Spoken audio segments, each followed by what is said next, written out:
मई 2023 में US navy ने एक एक्सरसाइज कंडक्ट की। इस एक्सरसाइज का मकसद मैन्ड और अनमैन्ड सिस्टम्स के दरमियान इंटरऑपरेबिलिटी को बढ़ाना था। सी हॉक हेलीकॉप्टर्स ने वॉरशिप से टेक ऑफ किया और समंदर में सबमरीन डिटेक्ट करने के लिए सोनोबॉयज ड्रॉप किए और वापस अपनी वॉरशिप पर आ गया।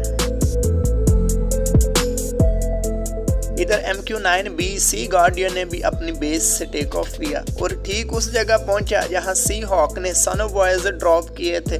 यहां इसका काम था कि ये घंटों इस जगह पर चक्कर लगाए और सोनोबॉयज से डाटा कलेक्ट करके वॉरशिप को भेजे। MQ-9B ने ये काम कामयाबी से सर अंजाम दिया। सबमरीन ढूंढने का ये तरीका बहुत ही कॉस्ट इफेक्टिव और एफिशिएंट साबित हुआ। रवायती तरीका ये है कि हेलीकॉप्टर या मैरीटाइम पेट्रोल एयरक्राफ्ट सोनोबॉयज ड्रॉप करते हैं और फिर घंटों उस जगह पर उनसे डाटा कलेक्ट करने के लिए ठहरते भी हैं। इससे बहुत ज़्यादा फ्यूल भी इस्तेमाल होता है और इंसानी अमले की थकावट की वजह से ये तरीका इनएफिशिएंट भी है। MQ-9B सी गार्डियन ने एंटी सबमरीन वारफेयर को कॉस्ट इफेक्टिव और आसान बना दिया है। अब तो जनरल एटॉमिक्स ने MQ-9 पर सोनोबॉय डिस्पेंसर भी लगा दिया है, यानी अब ये खुद से 80 लाइट वेट सोनोबॉयज लॉन्च कर सकता है और इन्हें मॉनिटर करने की सलाहियत तो पहले से ही मौजूद थी। सिर्फ एंटी शिप वॉरफेयर में ही नहीं, MQ-9B एंटी शिप रोल में भी बहुत कैपेबल एसेट है।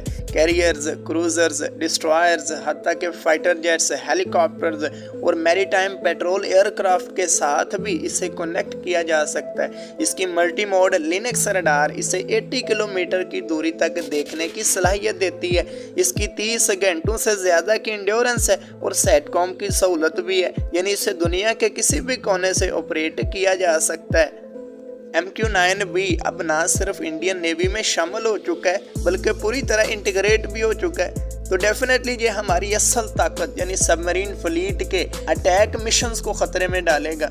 प्रॉब्लम यह है कि MQ-9B इंडियन नेवी के बैटल ग्रुप्स के साथ मिलकर ऑपरेट करेगा, लिहाजा इसे मार गिराने के लिए बहुत सारी ऑफेंसिव एयर कैपेबिलिटी चाहिए और वो करंटली पाक नेवी के पास नहीं है।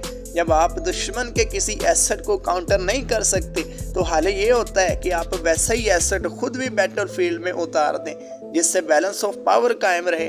पाक नेवी CH-4B ड्रोन्स तो पहले से ही ऑपरेट कर रही है और इधर पाकिस्तान शाहपार 3 UAV भी डेवलप कर रहा है। इसकी पेलोड कैपेसिटी और एंड्योरेंस काफ़ी इंप्रेसिव है। अगर इसे भी नेवल सेंसर से लैस कर लिया जाए तो ये हमारा खुद का सी गार्डियन बन सकता है। CH-4B, लोना NG और शाहपार 3 के साथ पाक नेवी UAV डोमेन में इंडियन नेवी पर क्वांटिटेटिव एडवांटेज हासिल कर सकती है।